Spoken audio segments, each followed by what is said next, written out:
ദേശഭക്തിഗാന വിവാദം മറ്റു വിവാദങ്ങളിൽ നിന്നും ശ്രദ്ധ തിരിക്കാനുള്ള CPM ശ്രമത്തിന്റെ ഭാഗമെന്ന് കേന്ദ്രമന്ത്രി ജോർജ് കുര്യൻ. ഗാനത്തിന്റെ ഒരു വാക്കിൽ പോലും RSSനെ പരാമർശിക്കുന്നേയില്ല. ദേശഭക്തിയാണ് ഗാനത്തിന്റെ ആശയം. RSS പാടുന്ന വന്ദേമാതരം പാർലമെന്റിൽ പാടില്ലേ എന്നും ജോർജ് കുര്യൻ ചോദിച്ചു.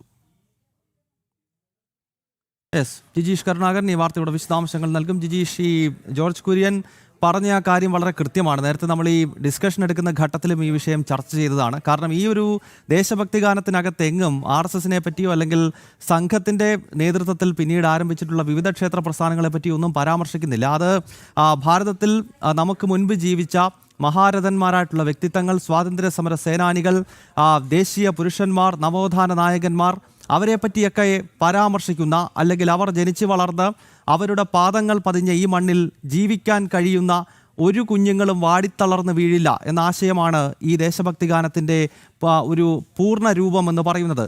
അപ്പോൾ അതിനോട് എന്തിനീ അസഹിഷ്ണുത എന്ന ചോദ്യമാണോ കേന്ദ്രമന്ത്രിയും മുന്നോട്ട് വയ്ക്കുന്നത്? ജിജീഷ്,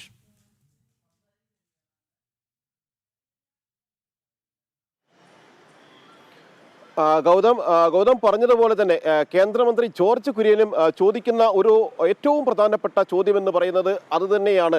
ദേശീയതയെ ഉയർത്തുന്ന ഗാനം, ദേശീയതയിൽ അധിഷ്ഠിതമായ ഭക്തിപരമായ വരികളുള്ള ഒരു ഗാനം. ആ ഗാനത്തെ എന്തിനാണ്, ആ വരികളെ എന്തിനാണ് ഇത്തരത്തിൽ എതിർക്കുന്നത്? ദേശവിരുദ്ധരാണ് സാധാരണ എതിർക്കേണ്ടത്. ദേശവിരുദ്ധരല്ല എന്ന് അവകാശപ്പെടുന്ന അതേ ആളുകൾ തന്നെ അത് രാഷ്ട്രീയ സ്വയംസേവക സംഘത്തിന്റെ ഗണഗീതമാണ് എന്നും അത് പാടിയത് തെറ്റാണ് എന്നും പ്രചരിപ്പിക്കുമ്പോൾ അതിലെ ഏത് വരികളാണ് നിങ്ങൾക്ക് അസ്വാരസ്യമുണ്ടാക്കുന്നത്, അലോസരമുണ്ടാക്കുന്നത് എന്ന ചോദ്യം തന്നെയാണ് കേന്ദ്രമന്ത്രി അടക്കമുള്ള സമൂഹത്തിന്റെ നാനാ തുറകളിലുള്ള ആളുകൾ, ദേശീയതയെ മുൻനിർത്തുന്ന ആളുകൾ ഒരേ സ്വരത്തിൽ ചോദിക്കുന്ന ചോദ്യവും അതുതന്നെയാണ് ഇവിടെ കേന്ദ്രമന്ത്രി ജോർജ് കുര്യൻ അല്പം മുമ്പ് വ്യക്തമാക്കുകയും ചെയ്തിട്ടുള്ള കാര്യം.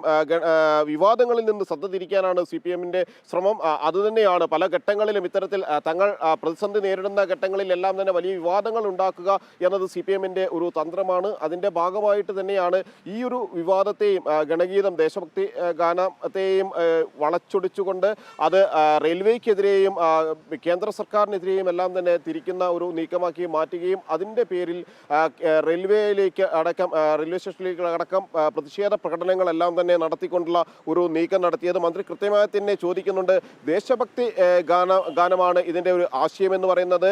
അത് വന്ദേ മാതരം പാർലമെന്റിൽ പാടുന്നില്ലേ എന്ന ഒരു പ്രസക്തമായ ചോദ്യം അദ്ദേഹം മുന്നോട്ട് വെക്കുകയും ചെയ്യുന്നുണ്ട്. എന്ത് തെറ്റാണ് കുട്ടികൾ പാടിയതിൽ എന്നതാണ്. കാരണം നേരത്തെ സുരേഷ് ഗോപി അടക്കം ഇക്കാര്യത്തിൽ പ്രതികരിച്ചുകൊണ്ട് വ്യക്തമാക്കിയതും അത് തന്നെയാണ്. ഇത് ഏതെങ്കിലും തരത്തിൽ തീവ്രവാദ അല്ലല്ലോ, പിന്നെ എന്തുകൊണ്ടാണ് ഇതിനെ എതിർക്കുന്നത്? ദേശീയതയെ ഉയർത്തുന്ന ഗാനങ്ങൾ അത് കുട്ടികളിൽ പ്രചോദനം ഉണ്ടാക്കുന്നതല്ലേ? ആ പ്രചോദനം ഉണ്ടാക്കുന്ന ഗാനങ്ങൾ പാടാൻ പാടില്ല എന്ന് പറയുന്നത് എന്ത് അടിസ്ഥാനത്തിൽ എന്ന ചോദ്യം തന്നെയാണ് കേന്ദ്രമന്ത്രിമാരായ സുരേഷ് ഗോപിയും ജോർജ് കുര്യനും എല്ലാം തന്നെ ഉയർത്തുന്നത്. എന്നാൽ സംസ്ഥാന സർക്കാർ ഇതിനെ മറ്റൊരു തരത്തിൽ വഴിതിരിച്ചു വിടാൻ ശ്രമിക്കുന്നു. എന്നാൽ ആ ഘട്ടത്തിൽ പോലും തങ്ങൾ എന്ത് ഒരു പ്രത്യക്ഷ നിലപാടാണോ സ്വീകരിച്ചത്, അല്ലെങ്കിൽ സദേൺ റെയിൽവേ അക്കാര്യത്തിൽ കൃത്യമായ ഒരു നിലപാടിൽ തന്നെ നിൽക്കുന്നു എന്നതാണ് അതിൽ ഏറ്റവും പ്രധാനം. കാരണം ഇതിൽ വിവാദങ്ങൾ ഉണ്ടാക്കി കേരളത്തിന് പുറത്ത് അത് കേരളത്തിലെ ഒരു വലിയ വിവാദമാക്കി മാറ്റാൻ ശ്രമിക്കുന്ന ആളുകൾ. ഇതിൽ ഏറ്റവും ശ്രദ്ധേയം എന്ന് പറയുന്നത് ഈ കേരളത്തിന് കേന്ദ്രം വാരിക്കോരി നൽകുകയാണ്. ഇപ്പോൾ വന്ദേ ഭാരത് തന്നെ ഇത് മൂന്നാമത്തേതാണ്. ബംഗളൂരു പോലൊരു നഗരത്തിലേക്ക് പോകുവാനാണ് ഈ വന്ദേ ഭാരത് നൽകിയിരിക്കുന്നത്. നമുക്കറിയാമല്ലോ, UPA സർക്കാരിൻ്റെ കാലത്ത് 8 കേന്ദ്രമന്ത്രിമാരാണ് കേരളത്തിൽ നിന്നുണ്ടായിരുന്നത്. ഇന്നിപ്പോൾ 2 പേരേ ഉള്ളൂ. പക്ഷേ ഈ 8 പേരുണ്ടായിരുന്നപ്പോൾ എന്താണ് കേരളത്തിന് ലഭിച്ചത് അന്ന് UPA സർക്കാരിൽ നിന്ന് ചോദിച്ചു കഴിഞ്ഞാൽ അതിന് ഒരു മറുപടിയുമില്ല. പക്ഷേ ഇന്ന് അങ്ങനെയല്ല. ഇന്ന് കേന്ദ്ര സർക്കാരിൻ്റെ വലിയ കൈത്താങ്ങ് കേരളത്തിന് സമസ്ത മേഖലകളിലും ലഭിക്കുകയാണ്. അപ്പോൾ അത് ചർച്ച ചെയ്യുന്നില്ല. പോസിറ്റീവായിട്ടുള്ള പൊളിറ്റിക്സ് അല്ല അവിടെ ചർച്ച ചെയ്യുന്നത്. അവിടെ കൊച്ചു കുട്ടികൾ 2 അധ്യാപികമാരുടെ കൂടെ ഇരുന്ന് പാടിയ ഒരു ദേശഭക്തി ഗാനത്തിന് പിന്നാലെ ഓടുകയാണ് കേരളത്തിലെ മറ്റു മാധ്യമങ്ങൾ ഉൾപ്പെടെ.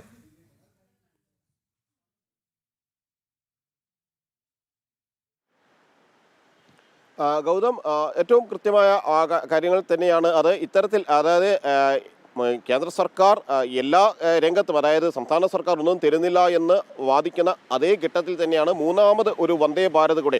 ഈ വന്ദേ ഭാരത് അത് യാത്രക്കാരുടെ, റെയിൽവേ യാത്രക്കാരുടെ, ട്രെയിൻ യാത്രക്കാരുടെ ഏറ്റവും വലിയൊരു സ്വപ്നം തന്നെയാണ്. അവരുടെ യാത്രാ സൗകര്യങ്ങൾ, പരിമിതമായ സൗകര്യങ്ങൾക്കപ്പുറം കൂടുതൽ സൗകര്യങ്ങൾ കേന്ദ്രം അനുദിനം അനുവദിച്ചു കൊടുക്കുന്നതിൻ്റെ ഏറ്റവും ഒടുവിലത്തെ ദൃഷ്ടാന്തം മാത്രമാണ് ഈ വന്ദേ ഭാരത്. അത് ബംഗളൂരിൽ നിന്ന് തുടങ്ങി എറണാകുളം സൗത്തിൽ അവസാനിക്കുന്ന രീതിയിലുള്ള ഈ ഒരു ട്രെയിനിൻ്റെ ക്രമീകരണം അടക്കം അത് യാത്രക്കാർക്ക് വലിയ തോതിൽ ഗുണം ചെയ്യുന്നതാണ്. അത്തരം കാര്യങ്ങളിൽ അതിനെ അനുകൂലിക്കേണ്ടതിന് പകരം ഏറ്റവും വലിയ രാജ്യത്തെ സംബന്ധിച്ചിടത്തോളം ഒപ്പം തന്നെ കേരളത്തിലെ ജനങ്ങളെ സംബന്ധിച്ചിടത്തോളം ഏറ്റവും നിർണായകമായ ഒരു സമ്മാനം കേന്ദ്ര സർക്കാർ നൽകുമ്പോൾ അതിൻ്റെ ഒരു സന്തോഷം പങ്കുവയ്ക്കുകയായിരുന്നു അവിടെ ഉണ്ടായിരുന്ന കുട്ടികൾ ചെയ്തത്. അവർ ആ ദേശഭക്തി ഗാനങ്ങൾ ആലപിച്ചുകൊണ്ട്, ഇത് ആദ്യമായിട്ടല്ല, നേരത്തെ ആദ്യ വന്ദേ ഭാരത് വന്ന ഘട്ടത്തിലും ഈ ഒരു ഗണഗീതം അവർ ആലപിച്ചിരുന്നു. ദേശഭക്തി പരമായ ആ വരികൾ അവർ പാടിക്കൊണ്ട് തന്നെയായിരുന്നു ആ സന്തോഷത്തിൻ്റെ ഭാഗമായി മാറിയത്. അത് സ്കൂൾ വിദ്യാർത്ഥികളും ടീച്ചർമാരും എല്ലാം തന്നെ അങ്ങനെ ആ സന്തോഷത്തിൻ്റെ ഭാഗമായി മാറി. അതുതന്നെയാണ് വീണ്ടും ആ കുട്ടികൾ